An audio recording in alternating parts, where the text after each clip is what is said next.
10th schedule first మీరు 2014-19 ఉన్నప్పుడే అప్పుడే పరిష్కారం అయిందా? మీ హయాంలో పరిష్కారం కాల, జగన్ హయాంలో పరిష్కారం కాల, మళ్ళా వచ్చే సంవత్సరం అవుతుంది. ఇప్పటికీ 9th షెడ్యూల్ 10th షెడ్యూల్లో ఉన్న సంస్థల్లో 90% ఇప్పటి వరకు ఆంధ్రప్రదేశ్కు రాలేదు.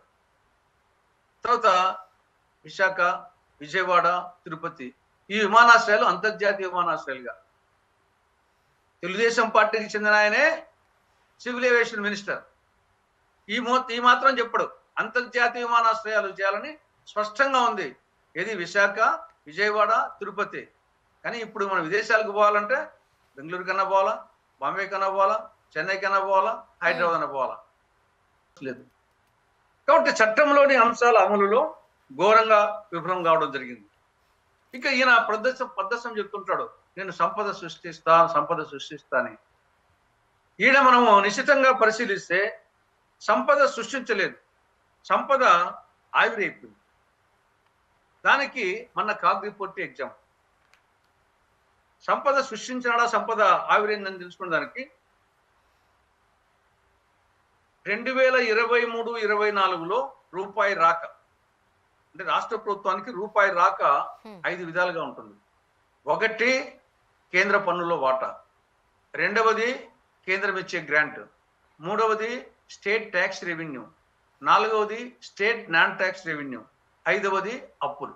ఇవి రూపాయి రాక. 3,24,000 కోట్లలో ఇది రూపాయి రాక. దీంట్లో అప్పులు పక్కన పెడితే రూపాయి రాక మిగతా 4 మార్గాల కూడా తీసుకుంటే 2023-24లో వైకాపా చివరి సంవత్సరం వచ్చింది 1,73,963 కోట్ల రూపాయలు. 1,73,963 కోట్లు 23-24లో రూపాయి రాక అదర్ దాన్ అప్పులు. ఇది కాగ్ రిపోర్ట్ ప్రకారంగా. కానీ 24-25 చంద్రబాబు మొదటి సంవత్సరం పాలనలో వచ్చింది ఎంత? 1,68,449 కోట్లు. అంటే 5,520 కోట్లు తగ్గింది. దీని సంపద ఆవిరన్నామా? సంపద సృష్టి అంటే పెరగాలి కదా, 5% 10% ఒక సంవత్సరం కంటే పెరగాల. దానికన్నా తగ్గిపోయింది. మరి దీని సంపద సృష్టి అనాలా, ఆవిరనాలా? సంపద ఆవిరైపోయింది. తర్వాత వీళ్ళు పదే చెప్తుంటారు, ఆ గవర్నమెంట్ వచ్చేసి అప్పులన్నీ తెచ్చి దాని పప్పులు బెల్లాలు పంచినట్టు పంచేసింది, అభివృద్ధి కార్యక్రమాల మీద పెట్టుబడి ఏం పెట్టలేదు, మూలధనం పెట్టుబడి ఏం పెట్టలేదు, మేము అలా కాదు, మేము అప్పులు తెచ్చినా కానీ దాన్ని అభివృద్ధి కోసం వచ్చేసి పెట్టుబడి క్యాపిటల్ ఇన్వెస్ట్మెంట్ చేస్తామని చెప్పేసి ఇలా ఘనంగా చెప్తున్నారు. కానీ అది కూడా కరెక్ట్ కాదు. కాగ్ రిపోర్టు ప్రకారంగా 23-24లో మూలధన వ్యయం క్యాపిటల్ ఇన్వెస్ట్మెంట్ 23,589 కోట్లు 23-24లో. కానీ 24-25లో 19,176, 4,419 కోట్లు తగ్గింది. చంద్రబాబు నాయుడు ప్రభుత్వంలో ఫస్ట్ ఇయర్లోనే ఇన్వెస్ట్మెంట్ క్యాపిటల్ ఇన్వెస్ట్మెంట్ మూలధన వ్యయము గతానికంటే తగ్గింది. అంటే లెక్కల ప్రకారంగా చూస్తుంటుంటే మీలాంటి విశ్లేషకులు దీన్ని వివరించి చెబుతున్నారు, కానీ సామాన్యులకు అర్థం కాని పరిస్థితి. ఒక బురకాలాగా వేసి దాని వెనక నుండి చంద్రబాబు నాయుడు గారు ఇట్లా రాష్ట్ర పరిపాలన అంతా చాలా గమ్మత్తుగా సాగిస్తున్నారు అనే ఒక ఆరోపణ చూస్తూ ఉన్నాం.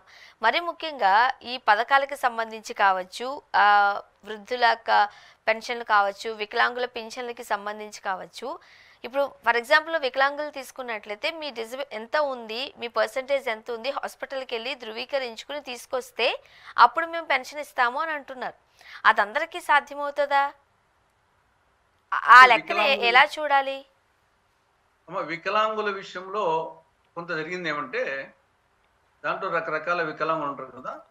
మెయిన్గా చెవి సంబంధించినటువంటి, వినికిడికి సంబంధించినటువంటి వికలాంగులు ఉన్నారు.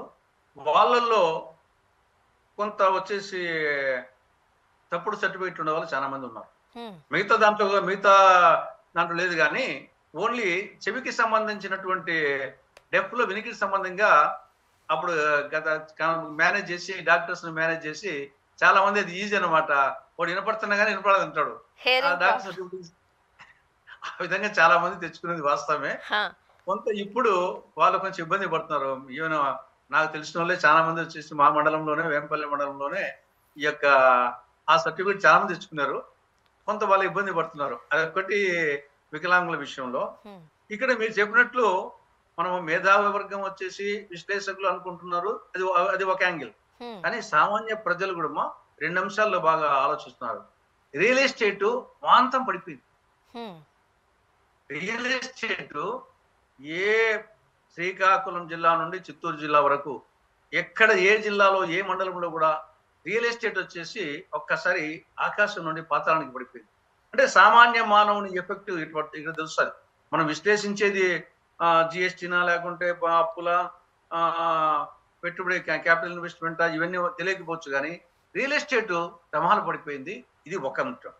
రెండవది వచ్చేసి వ్యాపారస్తులు, అన్ని రకాల వ్యాపారస్తులు షాప్స్ తెరుచుకుంటున్నారు మార్నింగ్.